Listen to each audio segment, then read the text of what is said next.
Welcome to the 9 o'clock news. I'm your anchor, Emily Townley. Today we have a news story on the environmental situation that's sweeping across the world. Climate change. What is climate change, you may ask? It's the change in climate to our own Earth due to the greenhouse effect. Now we're going to go out to the field with our reporter, Ariana Mann. Ariana? Hi Emily, yes, as you can see, I'm here in the rainforest with Betty Buggy and her little friend Pedro. They're both scientists here in the rainforest. So Betty, tell me what's the issue here in the rainforest with climate change? Well, deforestation has become a large problem in the rainforest. Not only does it take away animals' home and cause erosion, but it is playing a large role in climate change. When these trees are burned, carbon dioxide is released into the air. According to our calculations, by 2050, carbon dioxide in our atmosphere could reach up to 600 parts per million. That's a lot. You bet. How can people help out? Well, you can always plant a tree, especially after you cut one down. Also, you can visit www.nwf.org to learn more about climate change in the rainforest and other ways to help. Thanks, Betty and Pedro. Well, now let's go down under to the Great Barrier Reef to see what's going on there. But first, back to you, Emily. Thanks, Ariana. Now we're going down under to the Great Barrier Reef to learn more. Now let's get back to Ariana in the field. Hi, Emily. Yes, I'm here in the Great Barrier Reef with scientist and specialist Amy Aquatics. So, Amy, tell me what's going on here in the Great Barrier Reef. Well, in the reef, coral bleaching has become a large problem.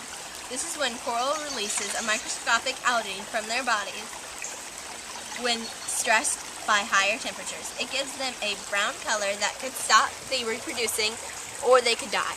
The reef is home to over 3,000 other species other than coral that have also been affected by the climate change because they sustain a large number of fish in their ecosystem. How so?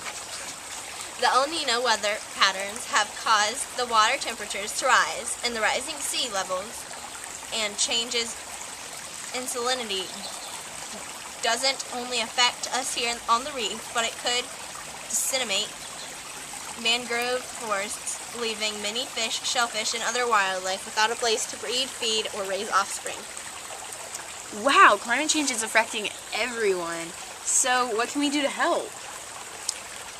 You can make your school greener by recycling, conserve energy at home, and when you're on the road, save sandhill cranes from dirty oil.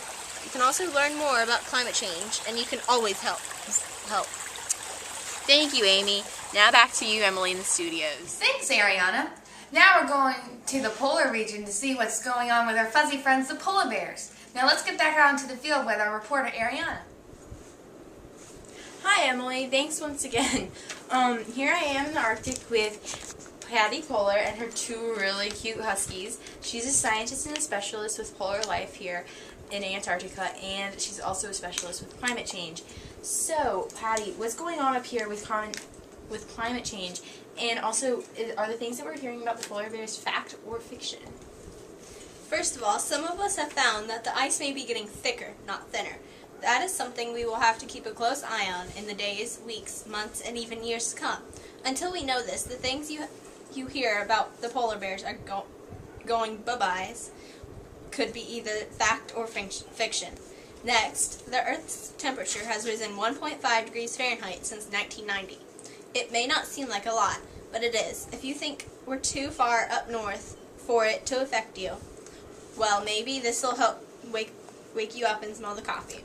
Milder winters caused seasonal food catches to spoil, so wildlife species such as the gray jay, depending on foods that have been stored for the winter, are left without food, therefore will starve to death.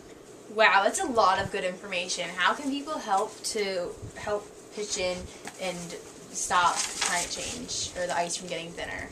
People can become a wildlife watcher to see if they notice anything in their own backyards, learn more about climate change, conserve energy, plant a tree, and much more. Okay, thank you. No, thank you. Now back to you, Emily, in the studios. Thanks, Ariana.